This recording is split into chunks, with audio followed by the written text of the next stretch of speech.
You don't have to get upset, he said, as if I'd just been handed a wrong coffee order, not an eviction notice from my own son.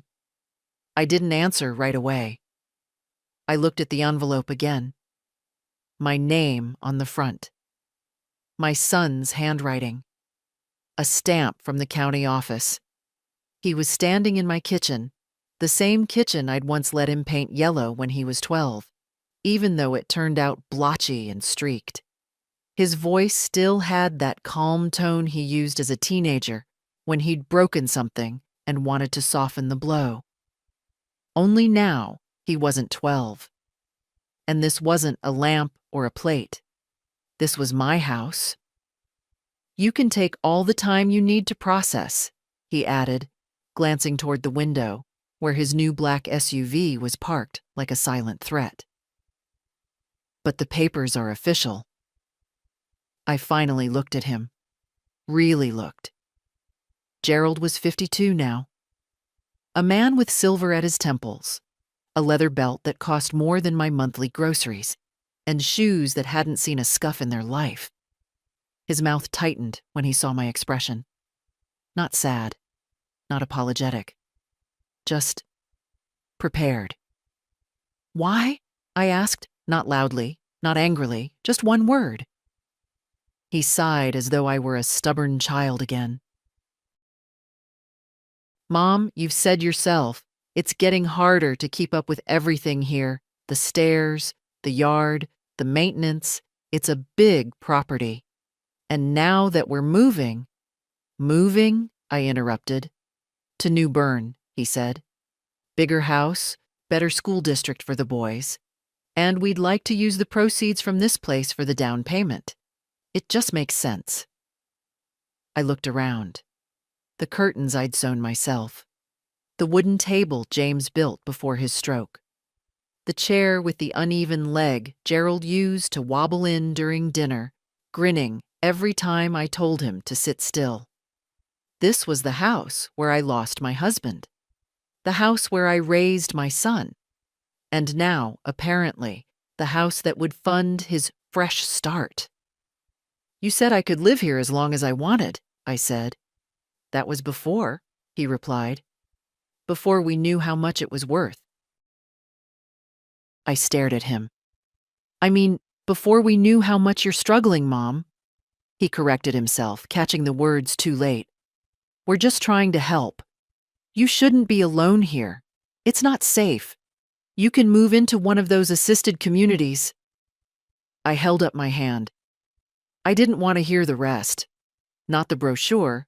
Not the talk about independence in a 500-square-foot room with beige walls and no stove. I turned away and poured myself some tea. My hand shook a little, but I made sure he didn't see. You've already made the decision, I said, setting the cup down. So why ask my opinion? He stepped forward. Because I care. Because I wanted to be honest. You can take a few weeks. I'll help with the move. The move, I repeated, like I was practicing a foreign word. Yes. He nodded, like it was settled. Just think it over, please. Don't be mad, Mom. I looked at him again. Not at the man who handed me flowers on Mother's Day, or used to call me for advice about his taxes. I looked at the man standing in my kitchen with legal papers in hand and the word efficiency on his tongue. I'm not mad, I said finally. Not yet. He took that as some kind of blessing, smiled awkwardly, and let himself out. The door clicked softly behind him. I stood there for a long time, the teacup warming my fingers, the envelope on the table untouched. Outside, the wind rustled the last of the maple leaves across the yard. My knees ached, my chest was tight. But I wasn't crying. At 79, you learn to tell the difference between heartbreak and insult. This wasn't heartbreak. That had already come and gone years ago when James died. This was insult. Plain and sharp. The phone rang. I didn't answer it. Instead, I picked up the envelope again, opened it, and read it through. twice. My name, his signature, all legal, all clean. Then I walked into the living room, sat in James's old recliner, and turned on the lamp with the crack in its base. I wasn't mad. Not yet. But I would be. The next morning, I folded the eviction notice in half and slid it into the bottom drawer of my desk. Not because I intended to forget it, just the opposite. I needed to clear the kitchen table. I needed space to think. Outside, the fog clung low to the grass, and the porch boards groaned under my steps as I brought in the newspaper. The same porch Gerald once painted blue for my birthday. Now the paint was chipped, and so was the memory. I brewed a fresh pot of coffee and set out 2 mugs out of habit. One for me, one for James. I hadn't broken that habit in 8 years, and I wasn't about to now. By noon, the kettle had whistled twice, but I'd barely touched my toast. My body sat at the table, but my mind paced the hallway. Around noon, I took out the deed. I kept it in a manila folder, tucked behind old tax returns and the warranty for a refrigerator that had died 3 years ago. His name was on it, not mine. I remembered that day. The lawyer's office had smelled like carpet glue, and Gerald had promised it was just to avoid probate. I had trusted him, my only child. My James had already passed by then, and I was so tired of forms, signatures, institutions. Gerald had said all the right things. "You'll always live here, Mom. It's just paperwork." And I had nodded, grateful even. Now it was paperwork that could push me out of my own bedroom. At 2:15 p.m., I heard tires on gravel. My stomach clenched before I even looked through the curtain. She was here. Mallory. Gerald's wife. Blonde, polished, always in a rush. She stepped out of the passenger side in tall boots that weren't built for gravel, and her lips curled into something like a smile when she saw me on the porch. "Helen," she called. "I thought I'd stop by. Hope it's not a bad time." I didn't answer. Just opened the screen door and let it slam behind me. She followed me inside without being asked. The scent of her perfume filled the hallway, something cold and expensive. "I know Gerald already talked to you," she began, settling into the armchair like she owned it. "And I just wanted to say, this isn't personal." "Isn't it?" I said calmly. "It's about planning," she went on like I hadn't spoken. "About ensuring you have the support you need. Assisted living has come a long way. There's one in Raleigh with a salon, activities, even yoga. You'd love it. Have you ever seen me do yoga?" She laughed lightly, not realizing I wasn't joking. "You'll be safer there. And let's be honest, you've said yourself it's hard to manage the house alone." I looked at her hands. Perfect manicure. Not a callus in sight. "I manage just fine." "Still," she said, her voice softening into the patronizing tone she used with her own mother, "this house is too much. Too many stairs. Too many things that can go wrong. You'd be more comfortable somewhere. Modern." "Tell me the truth," I said. She blinked. "This isn't about comfort or yoga. It's about money." Mallory's lips twitched. "It's about opportunity. The market's hot.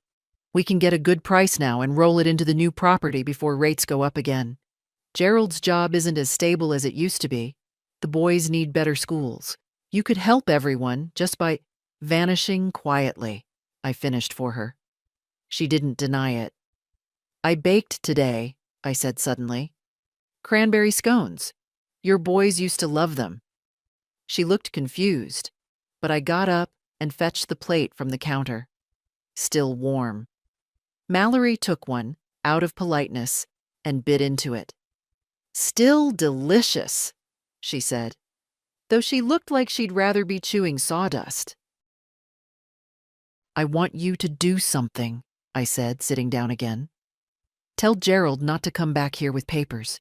If he wants to talk, he can talk, not serve. He is, after all, my son." Mallory set the plate down. "Helen—" "I trusted him," I continued. "I gave him this house, signed it over, believed him, and now he wants to trade me in like a used couch." She looked uncomfortable.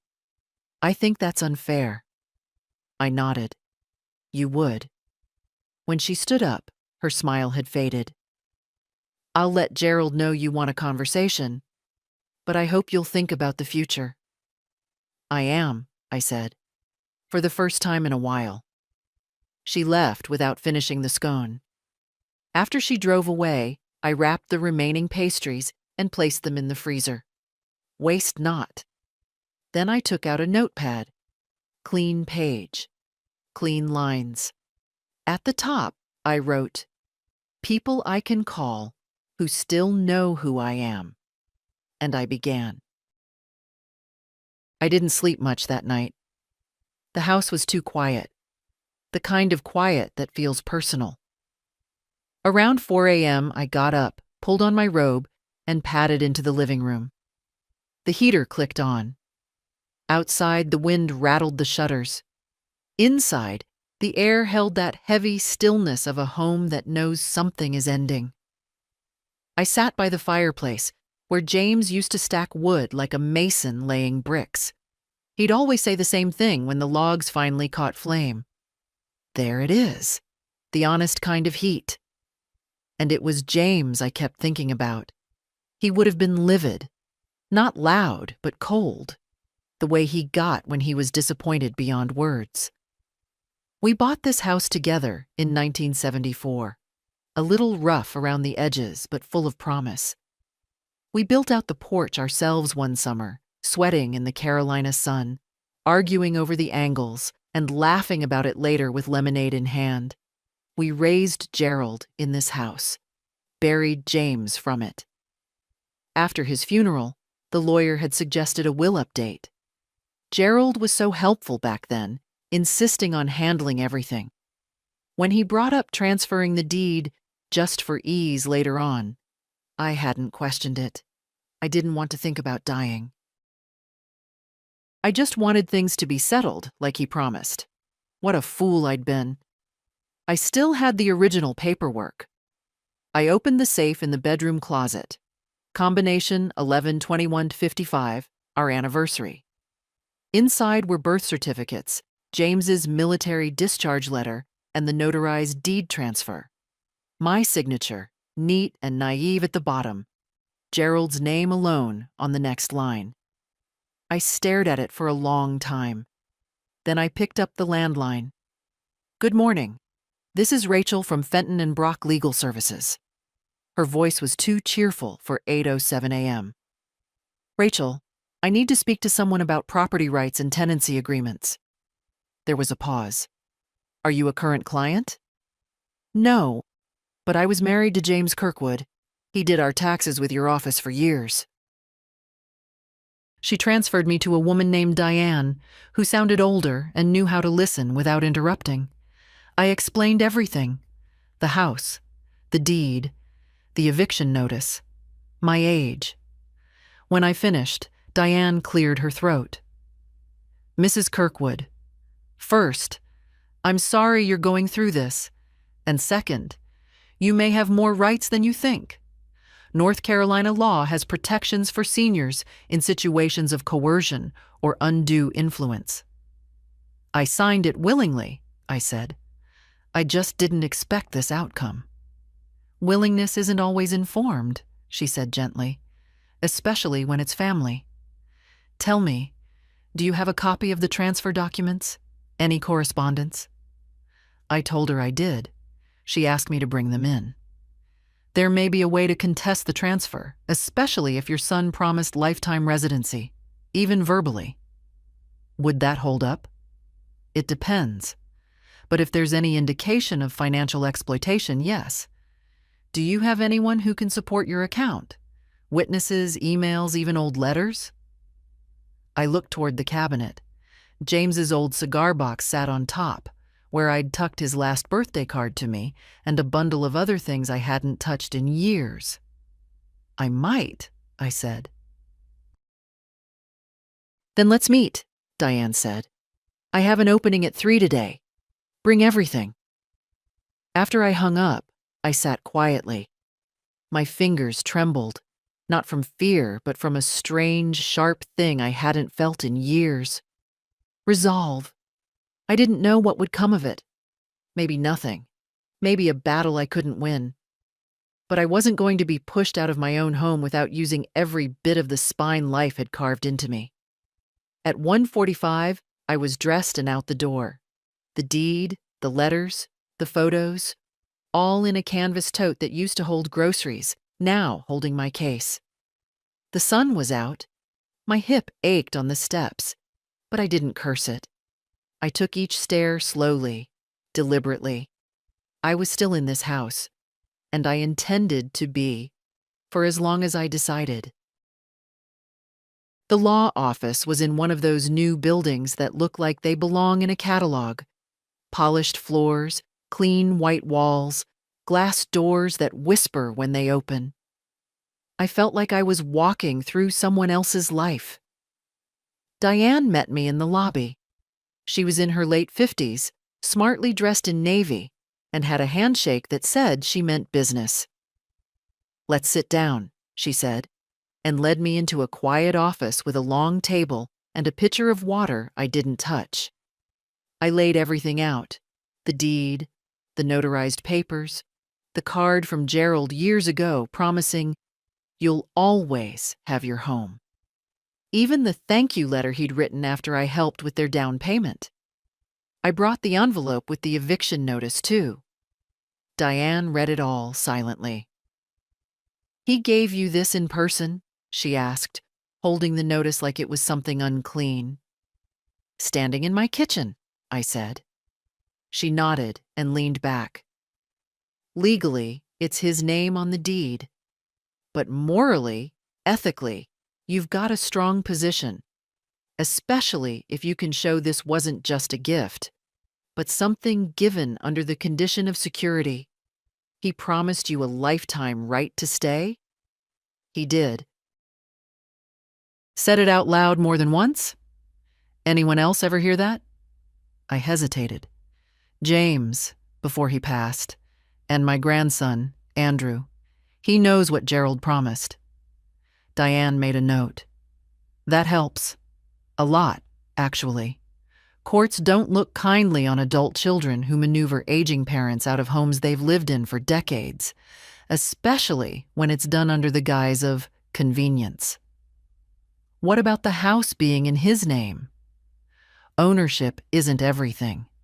If we can prove you were misled, or that there was an implied tenancy with lifetime rights, we can file for a stay on the eviction, possibly even reverse the transfer. It's not guaranteed, but I've seen it happen." I looked at her. "And how long would that take?" She shrugged slightly. "Depends. A few weeks, maybe a few months. But the moment we file, everything stops. No one can legally make you leave." Something loosened in my chest. Not hope. No, not yet. But something near it. "I want to move forward," I said. Diane smiled, and it wasn't the kind of smile lawyers use to close a deal. It was the kind a woman gives another when she sees she's still got fight in her. "All right then," she said. "Let's get started." By the time I stepped outside, the sky had turned overcast. I stood on the sidewalk for a moment, tote bag in hand, watching people pass by. Young ones, brisk ones, always in a hurry. When I got back home, the first thing I saw was Mallory's SUV in the driveway. I took a breath and squared my shoulders.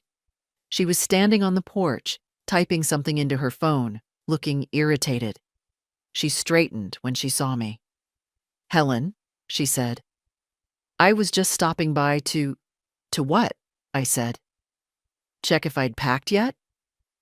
Her face twitched, just for a second. I thought we might talk. Funny, that's not how Gerald handled it. She looked away. He thought it would be easier coming from him. We didn't want you to be surprised.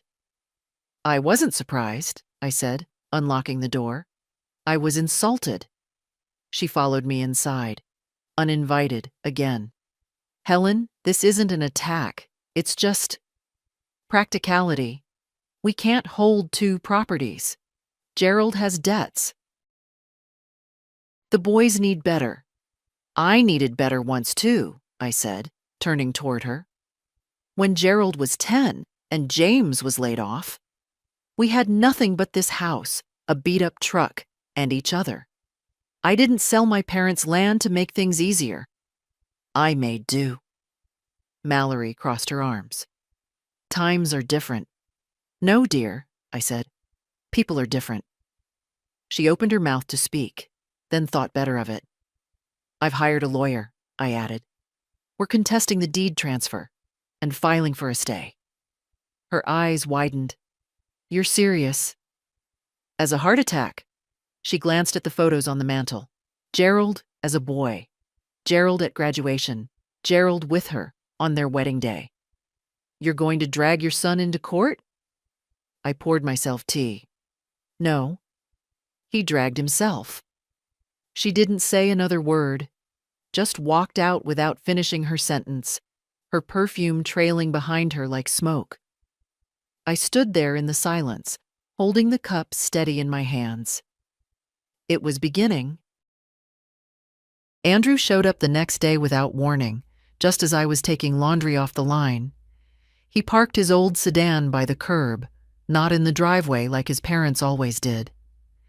He walked up the path, slow, hands in the pockets of his jacket, the way he used to when he came home from college, unsure whether he needed to apologize for being gone so long.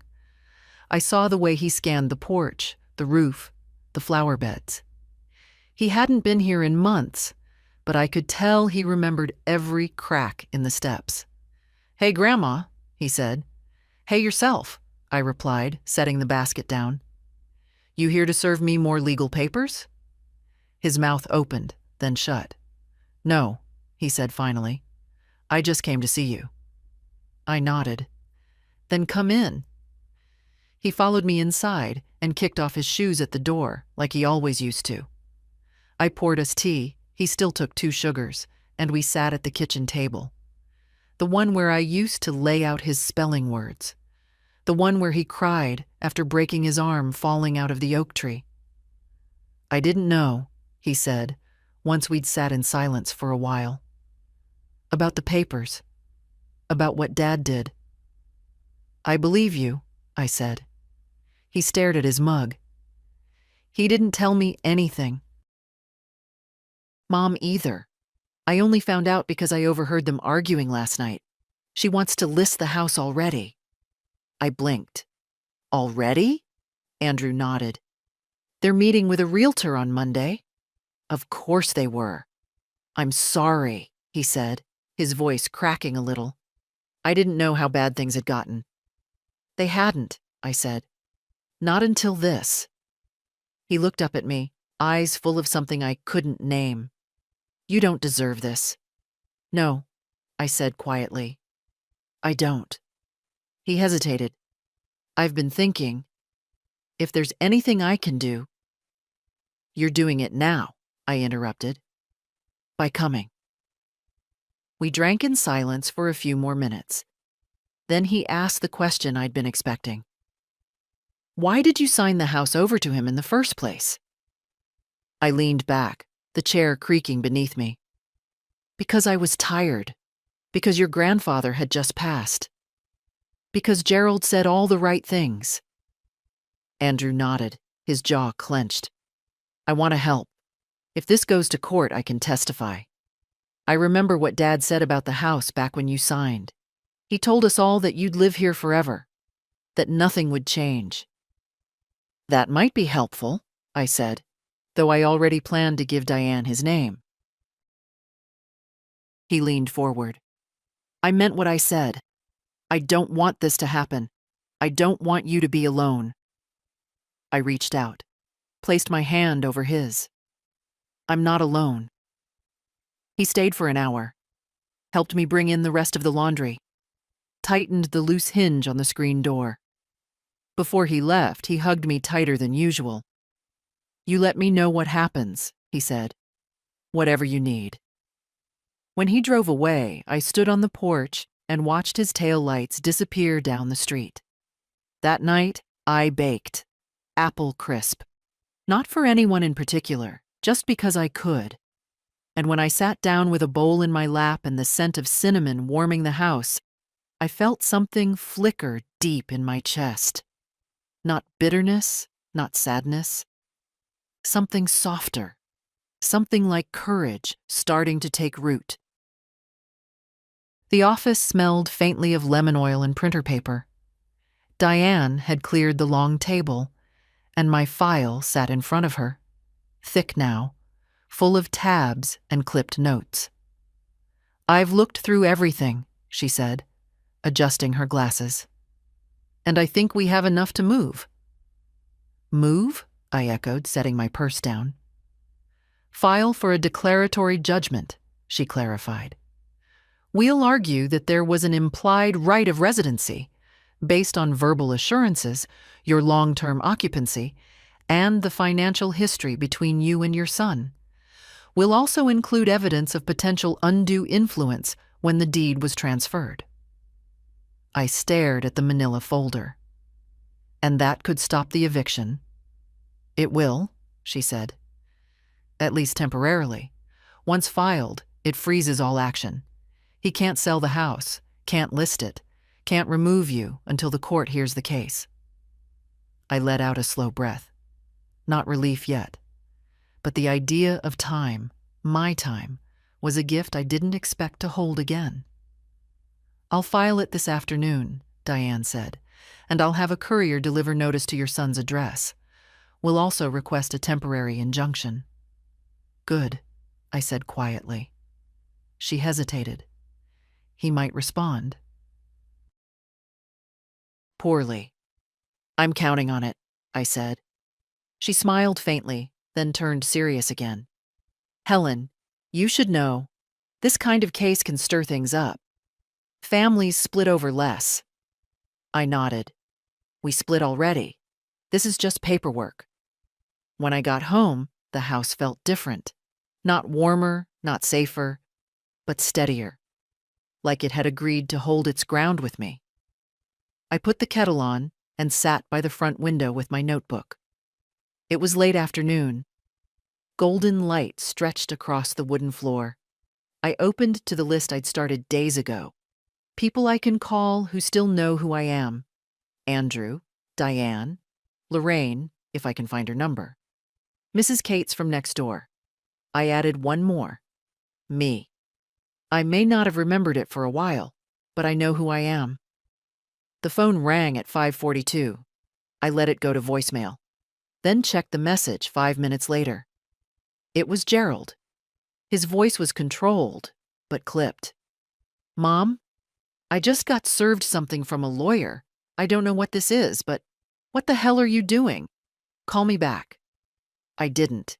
He called again at 7:12. I can't believe this. After everything, this is how you respond? Then Mallory at 7:40. We should talk. This isn't helping anyone. I know you're upset, but court? Really? I muted the phone. Let them stew. At 8:30, I stepped outside. The sky was ink black, but the stars were out. I stood at the edge of the porch and breathed in the cold air. James would have approved. He always told me, you don't fight with noise, Helen. You hold the line. Quietly. Until they notice you're not backing down. The line was drawn now, and I wasn't moving. Saturday morning came with sharp sun and cold wind. I stood in the garage with a wool scarf around my neck, rummaging through a stack of old boxes, looking for the winter blankets.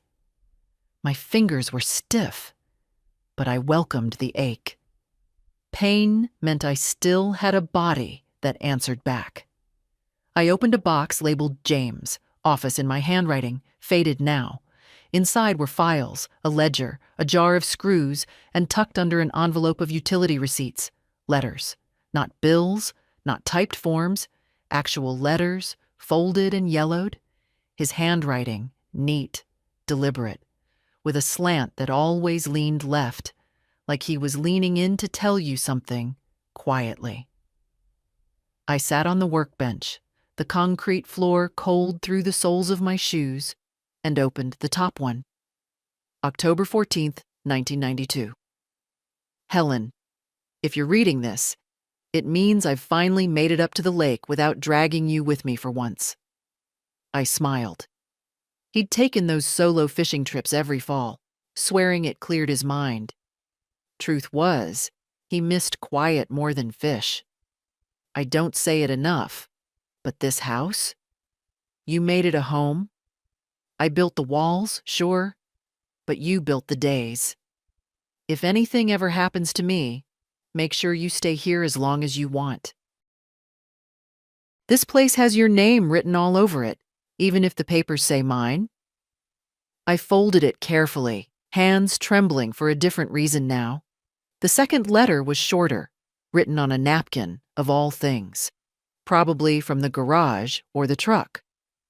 If Gerald ever tries to tell you this house should be his, remind him who scrubbed the floors and paid the mortgage and cooked every damn dinner. Remind him of you. It wasn't legal evidence, but it was something.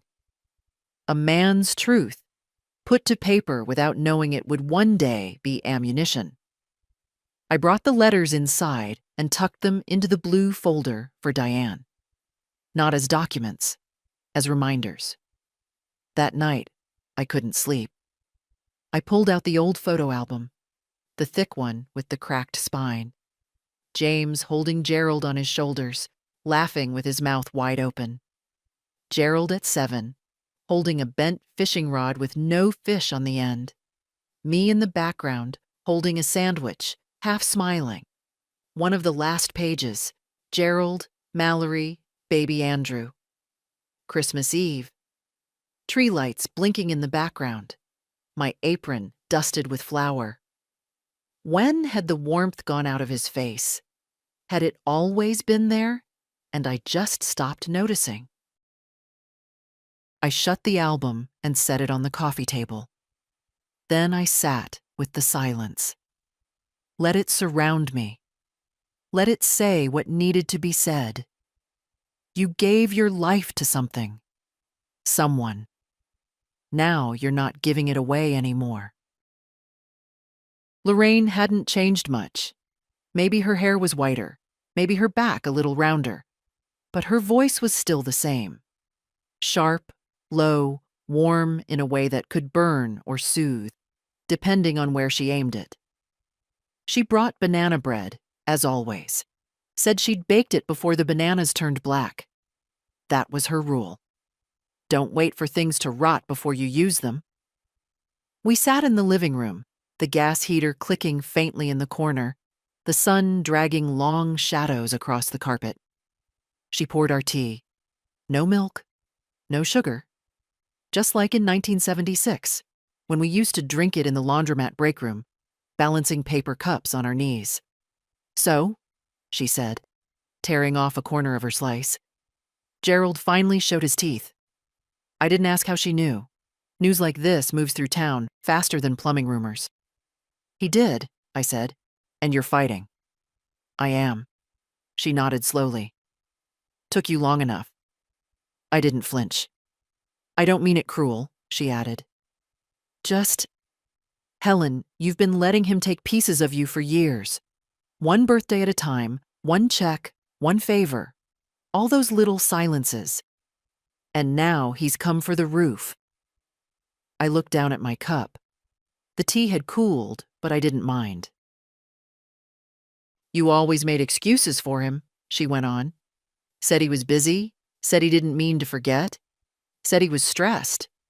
Meanwhile, you were the one baking, calling, showing up.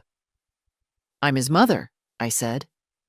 No, she corrected. You were his backup plan. I didn't argue. Not this time.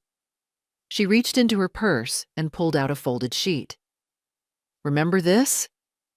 I didn't at first, but when she smoothed it out on her lap, I saw it. An old flyer from a charity bake sale we'd done together in '89. My name under coordinator, hers under logistics. You used to run things, she said. You used to make things happen. I smiled faintly. I used to have 2 knees that worked. You still have a spine. We were quiet a while. Then she leaned forward. What are you afraid of, Helen? Losing him? Newsflash. You already did. It hit harder than I expected. You're not the problem, she said gently. You never were. But you made yourself small enough to fit into their world. And now they want to fold you up and store you away. I looked at her. Really looked. Lorraine had raised 3 daughters on her own. Worked nights. Fought breast cancer twice. She didn't say things just to say them. Do you regret it? I asked. Being tough with them when they got older? She shook her head. Not once. They still call me every week. Still ask my opinion. Not because I bought it, because I demanded it. I exhaled. Deep. Slow. She finished her tea and stood to go. At the door, she turned. You've still got fight in you. I see it. But don't waste it trying to be fair to people who've been unfair to you for years. Use it for you, Helen. Use it to take your life back. Then she left, the scent of banana bread lingering long after the door shut. I stood in the hallway for a long time, hand still on the knob. Then I whispered, almost to no one. Okay. The notice said I had until noon. At 8 a.m., I made coffee and fried 2 eggs, same as I did every Tuesday for the past 20 years. I didn't pack. Didn't touch the boxes Gerald had brought last week and stacked in the hall like tombstones. I sat at the kitchen table and watched the steam rise from my cup. Outside, the frost clung to the grass. The bare trees shivered in the wind. I could hear the garbage truck a block over. The world didn't care it was eviction day. Neither did the house. It creaked as usual, settled into its morning groan. The pipes whispered. The window panes blinked in the low winter sun. It didn't feel like goodbye. Not for me. At 9:15, a knock on the door. I didn't get up. Another knock, louder. Then the door opened. Gerald had a key, of course. He stepped inside with that same self-important stiffness he'd always carried when he thought he was being mature. "Mom," he called out, as if he hadn't crossed a line. "In here," I said. He came into the kitchen wearing a wool coat and a face like he'd already rehearsed his lines. I wanted to come early, get a head start. I brought movers. I sipped my coffee. They're waiting in the truck. Just give me an hour or so, and I'll help you settle into the apartment. I'm not going anywhere. His mouth twitched. Mom, don't do this. I've already done it. He blinked. Done what? Filed a motion, I said, reaching into the drawer and pulling out the court document Diane had sent over yesterday evening. The eviction is frozen until the hearing. Nothing happens today. He stared at the paper like it had bitten him. What is this? You're the one who likes paperwork, Gerald. Read it. He scanned the first few lines, then looked at me. You went to a lawyer?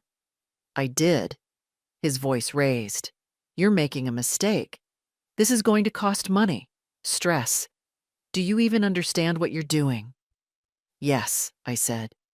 For the first time in years, I understand exactly. He paced toward the window, then turned. You could have just talked to me. I tried. You brought me a court order, not a conversation. He rubbed his forehead. We don't have time for this. Mallory's expecting the house to be cleared. We have a realtor. Then call them. Tell them you overstepped. He clenched his jaw. I didn't mean to hurt you, Mom. You just didn't care if you did.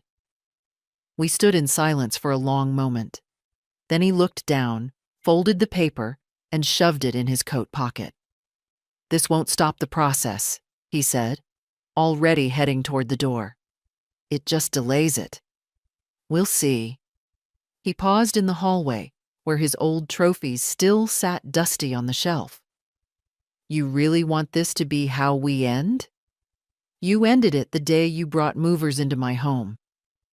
The door shut behind him harder than necessary. I heard the truck start, then pull away.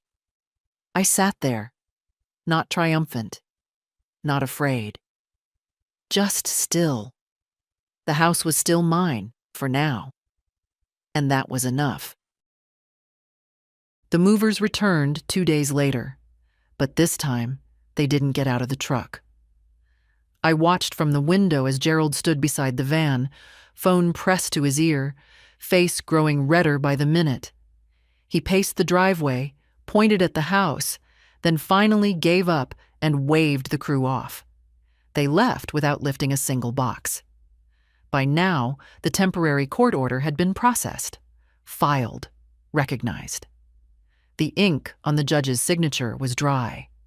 Diane had called that morning to confirm, "You are protected until further ruling. No one touches the house. No one touches you." So when Gerald knocked again, I let him wait. Eventually, I opened the door. He stepped in like the floor was lava, like the place he grew up in was foreign. "I just came to talk," he said. "Funny," I replied. "That's what I wanted weeks ago." He didn't sit, didn't take off his coat. Just stood in the center of the room, staring at the same furniture he used to drape himself across as a teenager. "This is ridiculous," he muttered. "We're not enemies." "No," I said. "Enemies are honest." He winced. "You really think I wanted to hurt you?" I didn't answer. He looked around. "You think this place is sacred?" "But it's just a house, Mom. Just walls and pipes and a leaky roof." "You're wrong," I said quietly. "This house remembers. Every scraped knee, every bedtime story, every meal I cooked with a body that never got to rest. Every winter your father patched the attic with his bare hands. It's not the walls, it's the years." He shook his head. "You can't live in memories." "I don't," I said. "I live in dignity, and I'm not trading it for your mortgage." He took a breath, long and sharp. "Mallory's furious." "She usually is." He didn't laugh. "I don't know what happened to you, Gerald," I said. "You used to bring me drawings, dandelions and fists. You used to cry when I scraped my hand on the garden gate." "That was a long time ago," he said. "Yes," I said. "It was." He looked tired suddenly, older than he did at the wedding, the last time I saw him really smile. "You said I could live here," I continued. "You stood in this room and told me it would always be mine, and I believed you, like a fool." He rubbed his eyes. "I was trying to make things easier. For you." He looked at me. "So what now?" "Now?" I said. "Now we wait. The court will decide. You had your say. Now I'll have mine." He nodded slowly, but his hands were fists in his coat pockets. "I didn't expect you to fight," he said. I stood straighter. "That's why you lost the first round."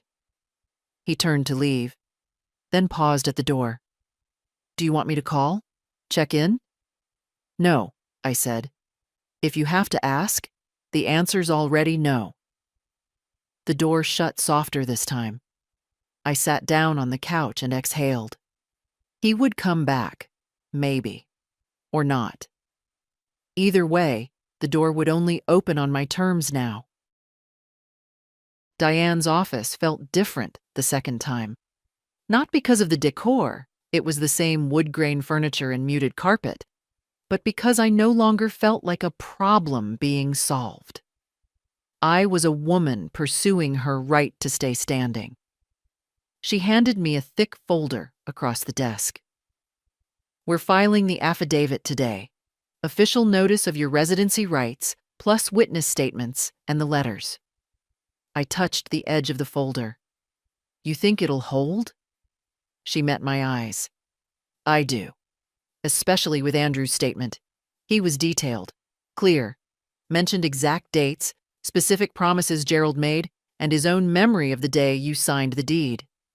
I nodded. "He's a good boy. More than that, he's honest." We went through the next steps. A hearing scheduled for next month. A temporary injunction renewed until then. Diane would handle the filings. All I had to do was wait and prepare. "Is it normal," I asked, "to feel like I'm doing something wrong, even though I know I'm not?"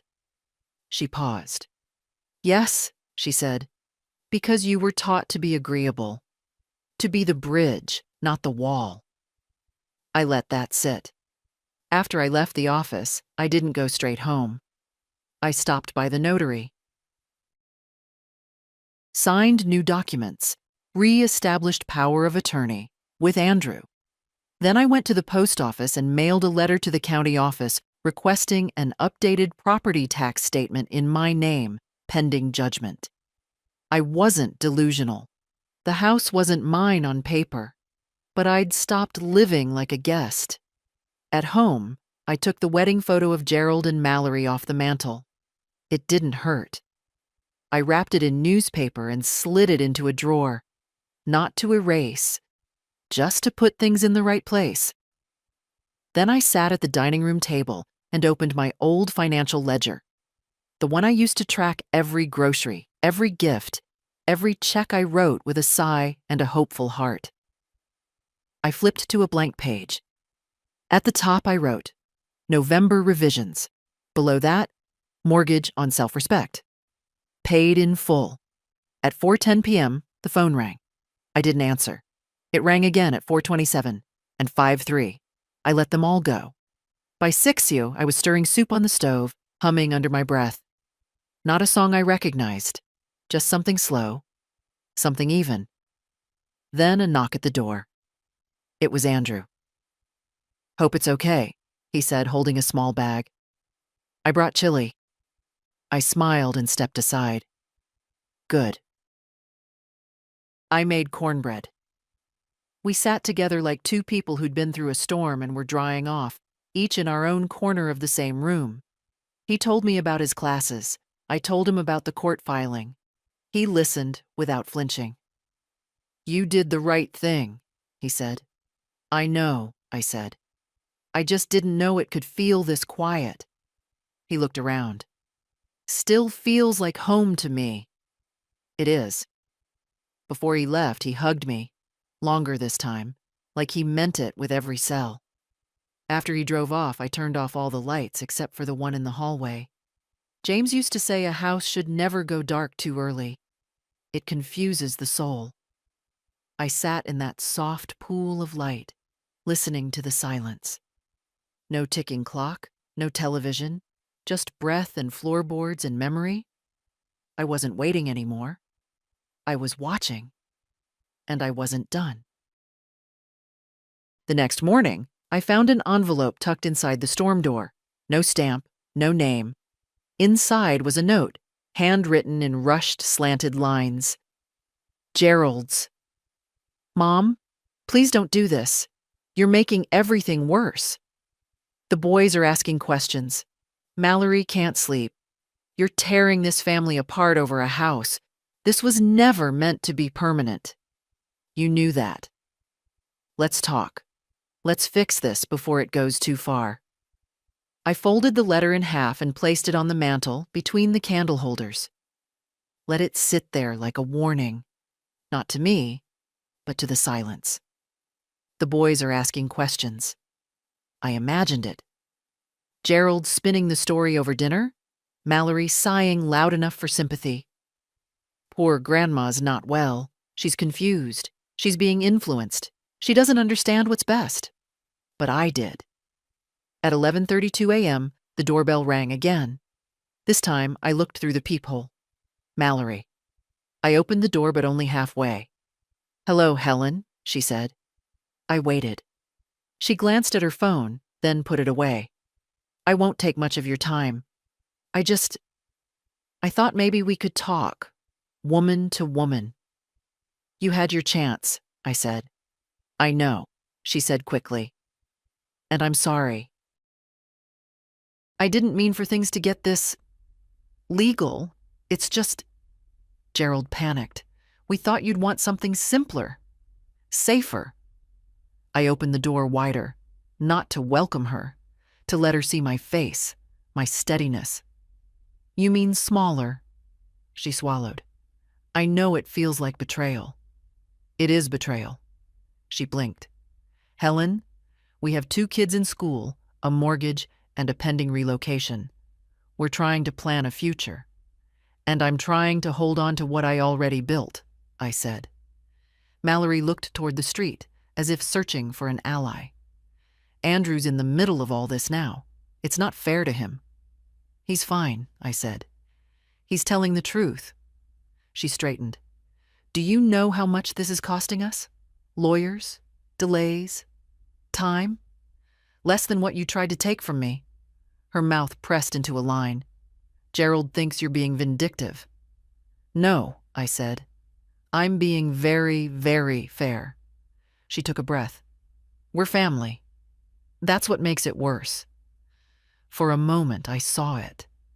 The realization that her tone, her visits, her baked goods were all currency that no longer worked here. She stepped back. "If you change your mind, I won't." I closed the door. That night, I got a voicemail from one of the boys, the older one, Thomas. "Hi, Grandma," he said, his voice uncertain. "Dad said you're mad. I hope you're okay. We miss you." I listened to it twice, not because I doubted its sincerity, but because I heard the weight behind it. The use. The way Gerald always spoke through other people when he wanted to stay clean. I didn't call back. Not because I didn't love Thomas, but because I wouldn't let love be turned into a leash.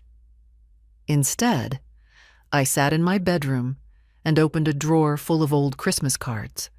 One from Gerald, 15 years ago, said, "Thanks for the help again. We couldn't have done it without you." Another from Mallory. "You're always so generous. We're lucky to have you. Generous, helpful, never irreplaceable, never necessary. Just convenient." That season was over. I wasn't the net beneath their tightrope anymore. I was the ground, and they'd feel it.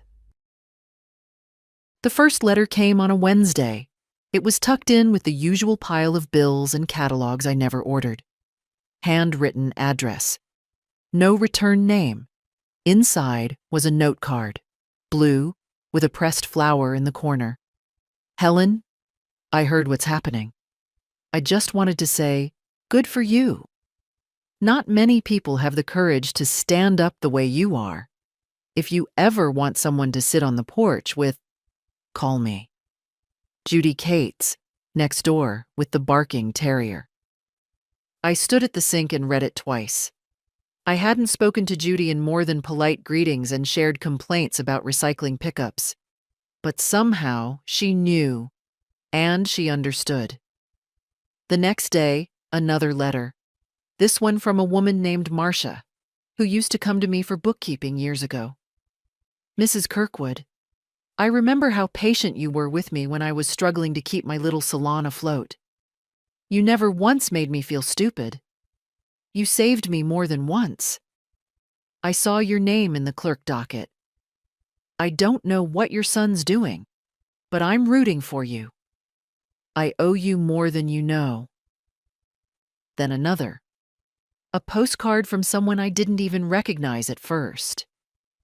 One of James's old co-workers. James always said you were the smartest person in the room. Looks like you still are. Keep going. The quiet ones win in the end. I put the cards in a small basket on the end table, not because I needed to prove anything, but because I wanted to remember what it sounded like to be seen clearly. Not managed, not tolerated. Seen. On Saturday, I was on the porch with a blanket over my knees when Judy herself walked up with a thermos. "Chamomile," she said. "You always seemed like a chamomile woman." She sat down without asking and poured us each a cup. "I hope you don't mind," she said, "but I'm glad you're fighting back." I looked at her. "You think I have a chance?" She sipped. "Honey, even if you don't win the house, you already won the truth." We sat there while the wind rattled the gutters. "People think aging makes you soft," she said. "What it really does is peel the bark off. What's left is just the wood. Some strong, some rotted through. You've still got your grain." I laughed. A small sound, but real. "I used to think silence was strength," I said. She nodded. "So did I, until it became the thing they used against me." We didn't talk much after that. Just sat and drank. When she left, she squeezed my hand. "No matter what happens, don't let them write the ending." I watched her walk back across the lawn, little dog barking at her heels. That night, I lit one candle in the kitchen. Just one. It was enough. The house was quiet, but not empty. Something had changed. I was no longer waiting for rescue. I had become my own witness. Courtrooms aren't like in the movies. There's no echo, no gavel slamming for drama. Just old carpet, dry air, and the faint smell of burnt coffee from a machine that probably hasn't been cleaned since the Bush administration. Gerald sat 2 rows ahead of me, next to Mallory, who wore black like it was a funeral. He didn't look back. I didn't expect him to. Diane sat beside me, calm as ever, her folders neat, her tabs visible. She had prepped me for the questions. Be clear, be truthful, be steady. The judge was a woman. 60-something, no-nonsense face, glasses on a chain. She glanced at the documents, then at me.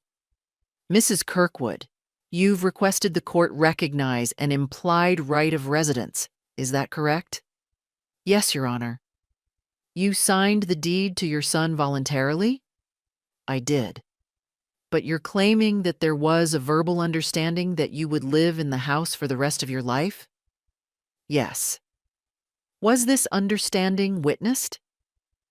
"It was stated in front of my grandson, Andrew Kirkwood. He submitted a statement." The judge nodded, flipped pages, turned to Gerald's lawyer. "Your client claims there was no such agreement?" "That's correct." "Mr. Kirkwood asserts that the house was gifted outright, that his mother never requested a lifetime clause, nor was one offered." The judge turned back to me. "Mrs. Kirkwood, why did you transfer the deed?" "Because I trusted my son."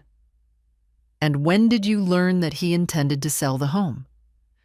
"When he brought me an eviction notice, without warning." That landed. Even Mallory shifted in her seat. Diane stood and presented the letters, James's handwriting, his words about the house. Then Andrew's statement. Then the tax records, showing that I had paid utilities and repairs since James died. My name, not Gerald's, on every maintenance invoice, every roofing estimate, every plumber's receipt. The judge didn't flinch, didn't show preference, but her questions told me everything. "Mr. Kirkwood," she asked, "when your mother transferred the deed, did you assure her she could remain in the home?" He stood. His voice was measured, but thin. "I might have said something like that. but I didn't think it was permanent. Did you communicate any time limit? No, but it was implied. On paper? No. The judge leaned back. I see, she said.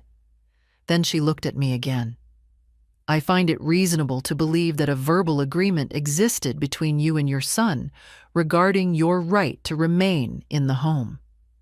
Given your consistent financial contributions, your long-standing occupancy, and the documented statements provided, I am granting an injunction against the eviction. Further, I am initiating proceedings to review the original deed transfer for potential reversal on grounds of undue influence and lack of informed consent. She paused. You may remain in the home until this process concludes. Given the circumstances, I advise both parties to seek mediation. Diane thanked her. I didn't speak. Not because I was shocked, but because I finally felt something I hadn't in months. Weightless. Gerald didn't turn as he left. Mallory brushed past me like I was furniture. Outside, the air was cold and clean. I didn't rush to the car. I just stood there for a moment, coat buttoned to my throat, sun in my eyes. Diane put a hand on my arm. You were perfect. I wasn't angry, I said. I thought I'd be angry. You didn't need to be, she said. Truth doesn't yell. Back at home, I walked room to room like I was meeting the house for the first time, not reclaiming it, but acknowledging what it already knew, that I had always belonged here, and that now, finally, the law had caught up with the truth. The letter from the court came 3 weeks later. It was thin, just 2 pages, but the weight of it might as well have been bricks. I read it once standing up, once sitting down, and once again with my hand resting on James's old chair. The deed would not be reversed. Too much time had passed, too many legal bindings set. But the ruling was clear. I had the right to remain in the house until my death, or until I chose to leave. No sale, no eviction, no transfer. They called it a life estate by estoppel. I called it dignity on paper. The next day, I opened every window in the house, not out of celebration, just to let the truth breathe. The wind moved through the rooms gently, like it had been waiting. In the weeks that followed, Gerald didn't call. Neither did Mallory. Not even a note from the boys. And strangely, that didn't ache the way I thought it would. I missed them, yes. I missed the idea of them. The little hands, the soft questions, the holidays that felt full. But I didn't miss the weight of being tolerated. Andrew came by every Saturday, sometimes with groceries, sometimes just himself. He never brought up the court or his father. He just sat, drank tea, and told me about his life. I let him. Judy and I started a routine. Thursday evenings on the porch. She'd bring wine. I'd bring stories. She told me once that she hadn't heard herself laugh in years. Until me. I started baking again. Not because anyone asked, just because the house felt more itself when it smelled like cinnamon or clove. I sent a loaf to the post office girls, another to the church pantry. People started writing back. One afternoon, a woman knocked on my door. Early 40s, hair pulled back tight, nervous smile. "I'm sorry," she said. "Are you Mrs. Kirkwood?" "I am." She held out a wrapped bundle. Banana bread. "I just wanted to thank you. My mom's in the same situation. Different town. But your story made it to her. She's fighting now, too." I took the bread. "She'll win." "I think she will," the woman said. She said, "If a lady named Helen in Carolina could do it, so could she." I smiled. "Tell her Helen said she's right." She left. I stood at the door a long time, bread in my hands, heart quiet. They were calling it my story now, as if I'd written it. But really, all I'd done was refuse the ending someone else tried to give me. And maybe that's what strength is. Not lifting, not shouting, just staying. Holding your name in your mouth like a prayer and saying, no, not this. That spring, I planted roses again. Red ones, like James used to bring from the hardware store each April, even when we didn't have money for anything but bread and gas. And when the first bloom opened, stubborn and alive, I touched the petals and whispered, see, still here. Because I was. Because I am. Because I stayed.